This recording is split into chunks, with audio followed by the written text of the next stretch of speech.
सच के साथ। नमस्कार, सिटी वाराणसी लाइव में आप सभी का स्वागत है। मैं हूं ममता चौरसिया। आइए नजर डालते हैं आज के हेडलाइंस पर।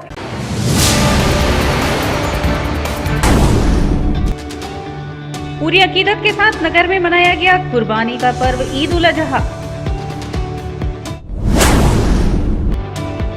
सिगरा थाना क्षेत्र में महिला चिकित्सक की उनके देवर ने की हत्या। हत्यारोपी देवर पुलिस के गिरफ्त में। भाजपा नमामि गंगे प्रकल्प के संयोजक मार्कंडे प्रसाद को स्वर्णकार समाज ने दी श्रद्धांजलि। और पीएम द्वारा लोकार्पित 2 पहिया मल्टी लेवल पार्किंग शुरू। 3 घंटे की पार्किंग के लिए देने पड़ रहे हैं 20 रुपए। और अब खबरें विस्तार से। कुर्बानी का पर्व ईद उल अजहा पूरी अकीदत के साथ मनाया गया। बुधवार को इस अवसर पर नगर के मस्जिदों व ईदगाहों में कोरोना गाइडलाइंस का पालन करते हुए नमाज अदा की गई। इस दरमियान प्रशासन ने सुरक्षा की मुकम्मल व्यवस्था की थी। कोरोना महामारी के बीच आज देश में कुर्बानी का पर्व ईद उल अजहा मनाया जा रहा है। इसी कड़ी में गंगा जमुनी तहजीब की नगरी वाराणसी में भी कुर्बानी का त्योहार ईद उल अजहा बड़ी ही सादगी से ईद की नमाज के साथ मनाते देखा गया। मुस्लिम समाज के लोगों ने आज ईदगाहों में कम संख्या में इकट्ठा होकर बकरीद की नमाज अदा की और ऊपर वाले से कोरोना महामारी से निजात दिलाने की दुआ मांगी। हालांकि इस दौरान कोई भी सोशल डिस्टेंसिंग और मास्क लगाने के नियम का पालन करता नहीं दिखा। ईद उल अजहा यानी बकरीद का पर्व आज बड़ी सादगी से वाराणसी में भी ईदगाहों और मस्जिदों में ईद की खास नमाज के साथ मनाते हुए देखा गया। पहुंचे इबादतमंदों ने ईद की नमाज अदा की। वाराणसी के रेवड़ी तालाब स्थित मस्जिद में भी ऐसा ही नजारा देखने को मिला। इस बार ईद की नमाज खास तौर से इस दुआ के साथ अदा की गई कि ऊपर वाला कोरोना महामारी को खत्म करे और तीसरी लहर की संभावना को भी फैलने से पहले रोके। इसके अलावा शांति, भाईचारा और प्रेम के साथ देश की तरक्की के लिए भी ईद की नमाज के दौरान दुआ मांगी गई। हालांकि इस दौरान न तो सोशल डिस्टेंसिंग का पालन करते हुए लोग दिखे और न ही मास्क लगाते हुए दिखे। मज़ाहिया तौर पर जिस तरीके से मज़हब इस्लाम में हमारे हुज़ूर सल्लल्लाहु ताला अलैहि वसल्लम ने हमें बताया है, उस तरीके से अपने मज़ाहिब को लेते हुए नमाज अदा की जाती है ताकि भाईचारा और मुसलमानों के अंदर मुहाफ़ज़ा बना रहे और तमाम लोगों के अंदर। सर, कोरोना महामारी है, उसके लेके भी आप लोगों ने जी, उसके लिए दुआ की है कि जब इस दुनिया में परेशानी आ रही है, कोरोना चल रहा है, तो अल्लाह उस महामारी से तमाम लोगों की हिफाजत फरमाए। दुआ किया है जो आजकल महामारी चली हुई है और कोरोना है और जो तीसरी लहर आ रही है, इसके लिए भी हम लोगों ने अल्लाह से दुआ किया है कि इस महामारी से हमको अल्लाह ताला शिफा दे और हिंदुस्तान में जो भी महामारी फैली हुई है पूरे आलमी दुनिया के लिए और हिंदुस्तान के लिए भी बिलखुसूस दुआ किया गया है कि ये महामारी हमेशा हमेशा के लिए खत्म हो जाए और ताकि हम लोग अमन और चैन के साथ रह सकें। बकरीद पर्व पर सभी मस्जिदों में सोशल डिस्टेंसिंग के साथ नमाज अदा की गई। सरकार की गाइडलाइन के अनुरूप 5-5 लोगों ने नमाज अदा की। शहर भर में शांतिपूर्वक नमाज अदा कराने के लिए बड़ी संख्या में पुलिस बल की तैनाती की गई, जो चप्पे चप्पे पर तैनात थे। सभी अधिकारियों ने नमाज अदायगी के बाद लोगों को बकरीद की शुभकामनाएं भी दी।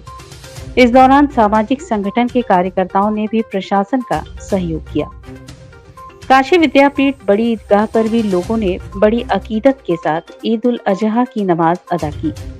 यहाँ कोविड गाइडलाइन के नियमों के साथ लोगों ने सोशल डिस्टेंसिंग बनाकर नमाज पढ़ी।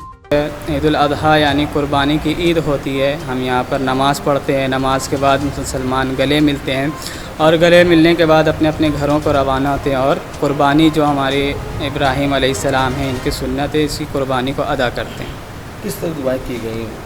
दुआ की गई है मुसलमानों की हिदायत के लिए दुआ की गई है, कोरोना वायरस के लिए दुआ की गई है और हम सब जो हिंदुस्तान में हमारे भाई बहन रह रहे हैं इनके लिए दुआ की गई है कि अल्लाह पाक हमें जल्द अज जल्द इस कोरोना वबा से महामारी जो फैली हुई से नजात अता फरमा दे। बकरीद के अवसर पर नई सड़क स्थित लंगड़े हाफिज मस्जिद में बड़े ही सादगी से नमाज अदा की गई। मौलाना सूफी जकी उल्लाह ने नमाज अदा कराई। अल्लाह से दुआ की गई कि इस कोरोना से सभी को निजात मिले। देश व प्रदेश तरक्की की राह पर चले।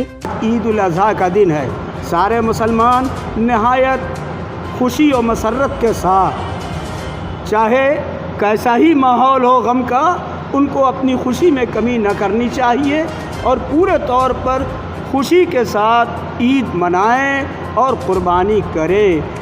हाँ, इसका ख्याल रखना हर हाल में हमें ज़रूरी है कि अपना घर भी साफ़ रहे, अपना इलाक़ा भी साफ़ रहे, अपना मोहल्ला साफ़ रहे और हमारे शहर हम वतन लोगों को हमारा साथ देना चाहिए और हमें उनका साथ देना चाहिए। किसी तरह से किसी की दिल आज़ारी न हो। व आखिर दावाना अल्हम्दुलिल्लाह। नमाज अदायगी के वक्त दशाश्वमेध एसीपी अवधेश कुमार पांडे अपने हमराहियों के साथ पहुंचकर शांतिपूर्वक त्योहार गाइडलाइन के तहत मनाने की अपील करते हुए सभी को बकरीद की बधाई दी है। श्रीमान कमिश्नर महोदय के मार्गदर्शन और प्रेरणा से बहुत ही सकुशल बकरीद का त्यौहार सर्किल ये कोतवाली एवं समस्त वाराणसी पुलिस कमिश्नरेट के क्षेत्र में बहुत ही अच्छे से आज मनाया जा रहा है। सुबह लगभग सारी नमाजें समाप्त होने को आई, कुशलतापूर्वक ये कुर्बानी का भी कार्यक्रम चल रहा है।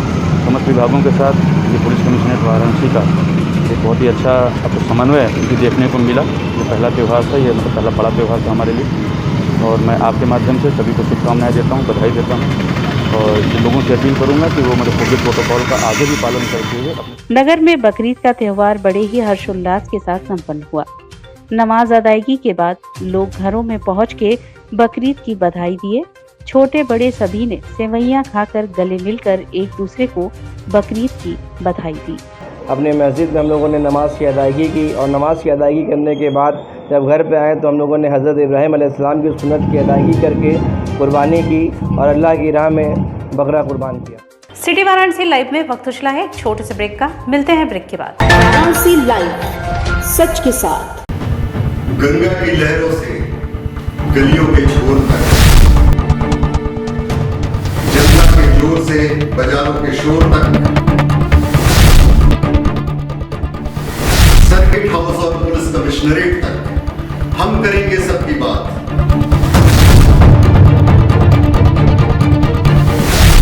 देखिए मेरे साथ बनारस की बात। कोरोना वायरस ने देश में एक बार फिर से रफ्तार पकड़ ली है।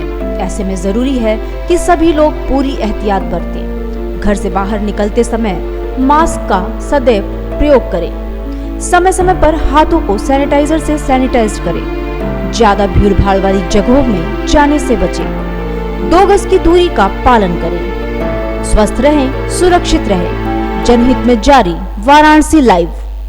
वाराणसी लाइव, सच के साथ। और ब्रेक के बाद पुनः आपका स्वागत है। सिगरा संत रघुवर नगर कॉलोनी स्थित एक डायग्नोस्टिक सेंटर में चिकित्सक डॉक्टर सपना गुप्ता दत्ता की उनके देवर ने हथौड़े व कैंची से प्रहार कर हत्या कर दी। पुलिस ने हत्यारोपी देवर को हत्या में प्रयुक्त हथौड़ी व कैंची के साथ गिरफ्तार कर लिया है। सिगरा थाना क्षेत्र के संत रघुवर नगर कॉलोनी इलाके में उस समय सनसनी फैल गई जब दत्ता डायग्नोस्टिक सेंटर की डॉक्टर सपन गुप्ता दत्ता के सिर पर हथौड़ी से वार कर हत्या कर दी गई। आरोपी देवर अनिल कुमार दत्ता ने वारदात के बाद सिगरा थाने में जाकर सरेंडर कर दिया। फिलहाल पुलिस ने घायल अवस्था में महिला डॉक्टर को मल्दिया स्थित एक निजी चिकित्सालय पहुंचाया, जहां डॉक्टर्स ने उन्हें मृत घोषित कर दिया। आरोपी देवर अनिल कुमार दत्ता ने बताया कि मेरे माता पिता बीमार हैं और वो भाभी के साथ ही रहते हैं। मैं विश्वनाथ गली के मकान में रहता था। मैं रोज़ अपने माता पिता को देखने आता था, आज भी आया था। उस समय मेरी भाभी ने मुझे नपुंसक कहा, जिस पर मैंने उनके सर पर हथौड़ी और कैंची से वार कर दिया, जिससे उनकी मौत हो गई और मैं वहां से थाने आ गया। फिलहाल पुलिस ने घटना में प्रयुक्त हथौड़ी और कैंची को कब्जे में लेकर तथा हत्यारोपी देवर को गिरफ्तार करते हुए जांच शुरू कर दी है। घटना की सूचना पर पहुंचे डीसीपी वरुणा जोन विक्रांत वीर ने बताया कि पुलिस को डायल 112 पर किसी ने सूचना दी थी कि एक महिला है सपना दत्ता, किसी ने उनके ऊपर किसी से प्रहार किया है और वो गंभीर अवस्था में। यहाँ पुलिस आई और उन्हें अस्पताल ले जाया गया, जहाँ उनकी मौत हो गई।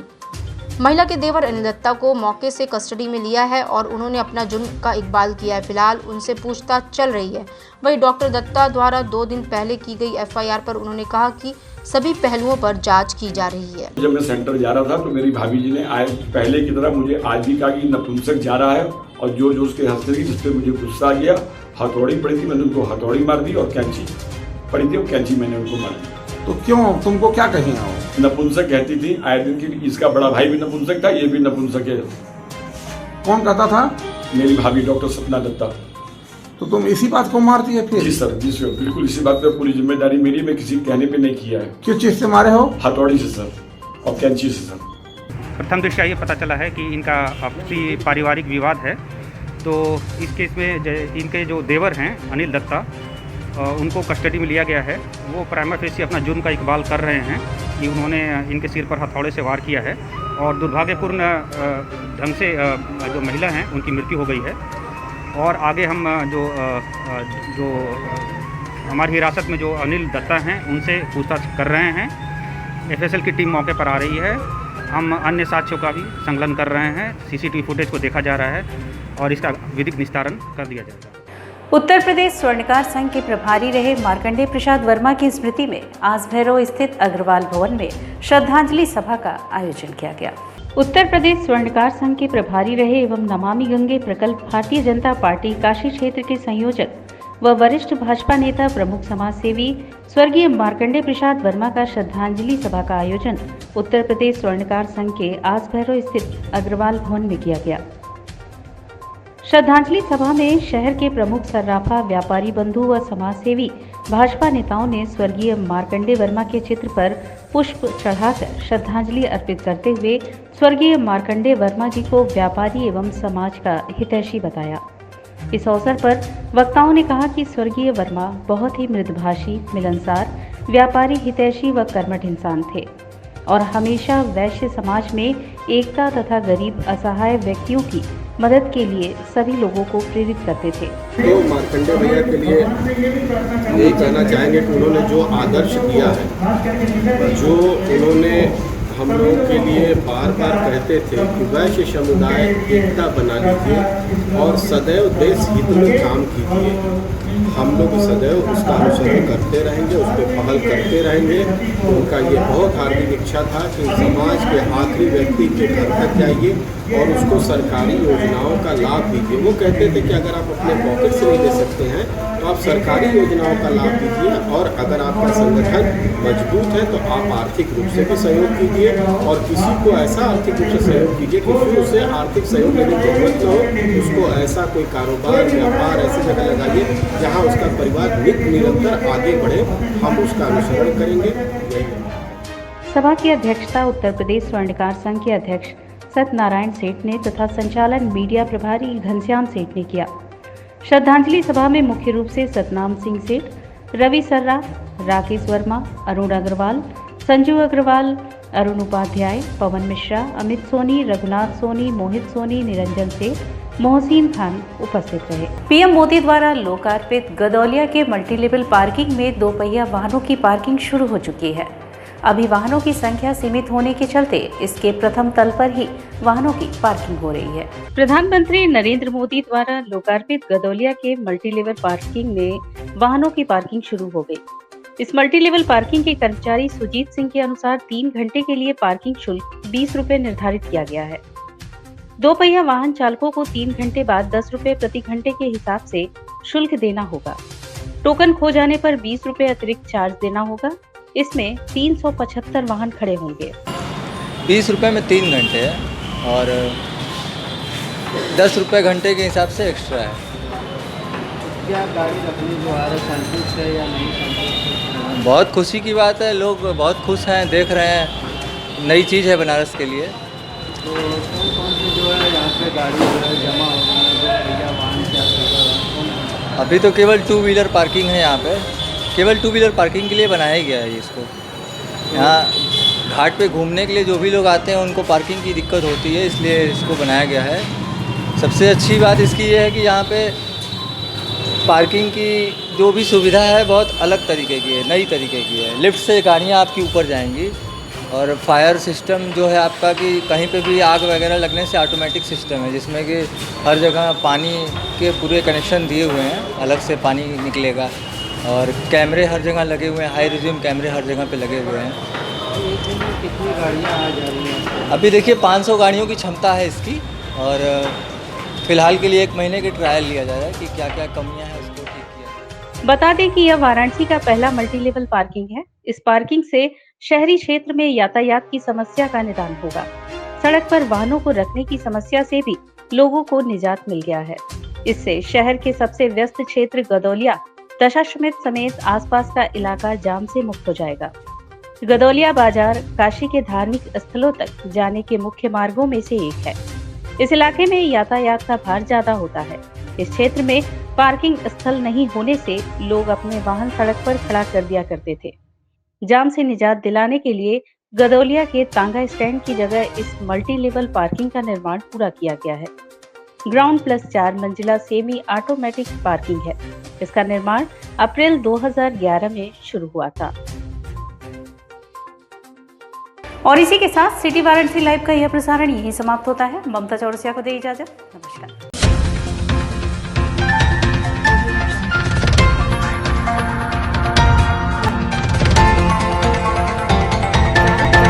लाइव सच के साथ।